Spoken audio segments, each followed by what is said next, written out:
Few seconds here in this final moments of our post-game broadcast this evening.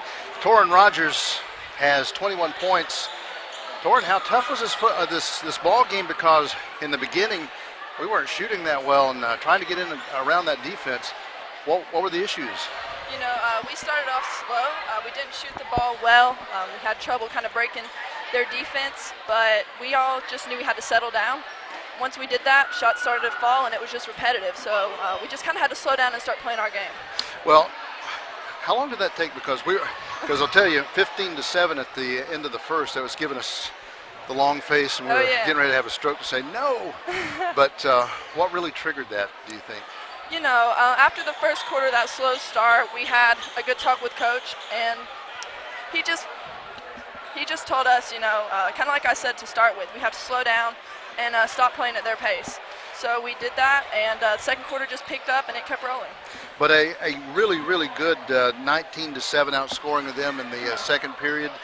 You guys found your spot there, and of course, it looks like you had 10, most of those coming in the second period.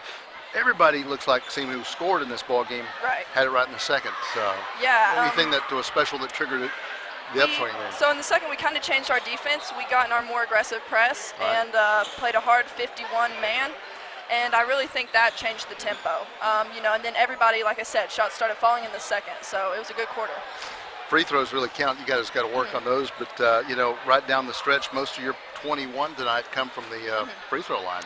They did. I didn't think we shot the free throw well tonight. You know, we missed a lot of one-and-ones. In the beginning. Yeah, right. And at the end, though, free throws, you know, they win and they lose ball games. So I thought we hit the ones that mattered.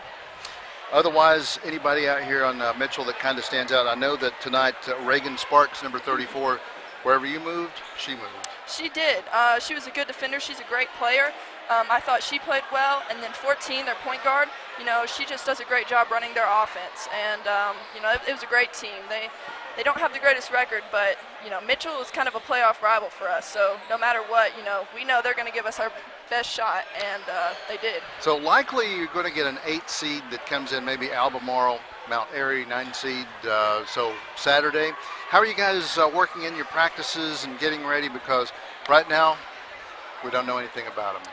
Yeah. And then you have to learn real quick, go through Friday practice, get ready Saturday. But this is tournament playoff action. So how are you guys adjusting and getting through those? This is kind of a rigorous moment. It is. So we have one day. We have tomorrow. So we'll come in after school. We'll probably start off by watching some film. And we'll just scout them, see whoever we play, what they do well. And we're going to work to stop that. Last question is, who out here for the Lady Bulldogs, can you give a few kudos out there? I know Addie Johnson, 18 points. Love Amber Martin's leadership on the floor. So yeah, it was great. I mean, man, I could brag on everybody. You know, even the people that didn't get in the game. Every single person on this team contributed to that win. Like you said, Addie Johnson, huge offensively. You know, she had, I think, 18 points, and that's huge for us. And she's just a freshman. You know, I thought Amber, like you said, her leadership, it's unbelievable. We wouldn't be the team we are without Amber. Callista's defense, can't beat it. Lachlan Rogers, I thought she rebounded well. You know, she had some really tough offensive rebounds that led to us getting second possession points. Really just everybody did their part tonight. What about Peyton McCracken and Juwan Allen and Hunter Stalkup and Will Carringer and the rest of the guys back there? I saw them coming over. The whole student crowd moved. So the momentum there, that's good when you have that support from your school. It is, and today we had, like, Juwan came around to every single classroom today telling people to come to the game and what the theme was. So, like, these boys, you know, they're bought in just as much as we are, it feels like, and to have them there, we just feed off their energy, and it's super special, and hopefully they'll keep coming out. All right, you play Albemarle. I think they're also the Bulldogs, too. So on Saturday, we've played enough football against them, so you guys get to play them in basketball. That sounds good. Let's let Uncle Ray talk for a few seconds and see what he thinks. But thanks and congratulations. Thank you. And we appreciate you sharing with us. Thank you. All right. Okay, Coach Gutierrez, I'll let you guys slide in here for a few seconds. Open thoughts about the basketball game. Not the usual start to getting the ball to sink, free throws not falling, defense, everything set off. What did you have to tell the ladies to readjust and get into their groove and make the change? Because second period, you did some work. Yeah, we kind of had like a little flashback to when we played Cherokee up here. We just couldn't get going in the first quarter, couldn't score, and we knew that our press would bother them, but we just couldn't get in it because we couldn't make any shots, and so we had a slow start.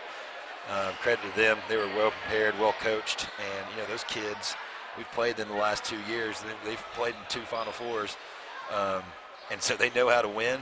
We knew there was going to be a fight, and they were ready to play, and so proud of our kids. We overcame a lot. Like I said, we got down by, it seemed like 10 points early on, but was able to push the tempo a little bit in the second quarter and get some easy transition buckets. But when you did, man, everything really came alive. I mean, you outscored them 19-7 in the second, 20-5 in the third. You built the lead, and then I know you weren't cruising in the fourth, but it became a little more physical and putting people on the free throw line. Tempo slows down. Right. So that's the key to the game, was tempo. We wanted to play up and down. We wanted to get it out and push, and didn't do that in the first quarter, didn't do that in the fourth quarter. We won in the first quarter because we were getting shots. In the fourth quarter, we fouled too much, and so that second and third quarter was huge for us, and we played good basketball, good team basketball, distributed the ball, had some kids hit some shots, and it's just a great win over a good Mitchell team. I believe if I'm not incorrect, it's the Albemarle Bulldogs, Lady Bulldogs, coming in here Saturday night. You have a day to prepare. How's this been this week? Elkin, Mitchell, Albemarle now, and to get things ready, get the team practice, get the strategy set.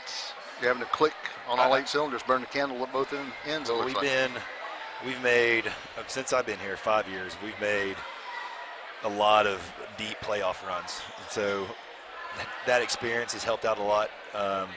We know we come in the day before the game on a one-day practice.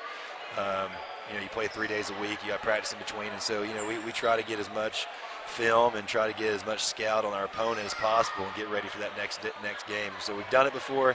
That helps. And, in turn, I think that one-day turnaround helps us in the fact that we just do so many things. We run so many multiple defenses and offenses that, I think it's hard for a team to prepare for us. And so, I think in tonight's case, Mitchell probably prepped for our three-quarter court. We came out in the second quarter and ran our full court, and, it was very successful. Anything to say about your other team there, the Codys, the Keiths, and the Jordans who help keep these ladies going and keep you going too? Yeah, Cody, Holly, Jordan, Coach Holloway. My goodness, I got a great staff. Like I'm telling you, this time of year, we spend so much time, together in terms of just the practice and at home we're texting and calling, and those guys, I have to have them, and so if you come to a practice session or if you just hear a conversation, there's a lot of basketball in that locker room amongst the coaches, and so they're passionate about it. Most importantly, they love the kids, and the kids come out here and they just play super hard, and so I'm just so proud of our team, proud for our school. What a packed house tonight. Our student section came out, they were loud, and it was just good to be a Bulldog tonight.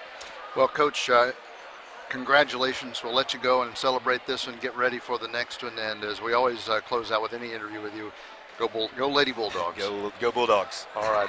Well, good night, and thank you so much for coming up and talking to us. Thank you, guys. Appreciate you. Jake West,